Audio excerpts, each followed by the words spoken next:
আমার গোল জরুরি গেছিল তখন মিস করছে। শেষ গোলটা যিনি করেছেন, যার মাধ্যমে এই কম্পিউটার ফাইনালে চলে গেছেন, আমার লেগেছিল অনেক ভালো ভাই, অনেক এক্সাইটেডমেন্ট ছিল। আসলে গোলটা দেওয়ার সময় আসলে কি মনে হয়েছিল?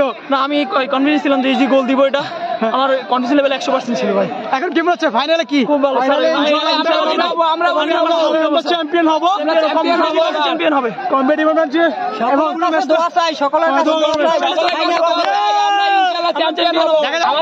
কি মনে হয়েছিল যখন সেভ হয়েছিল পেনাল্টিটা? আমার গোল জরুরি গেছিল তখন মিস করছে।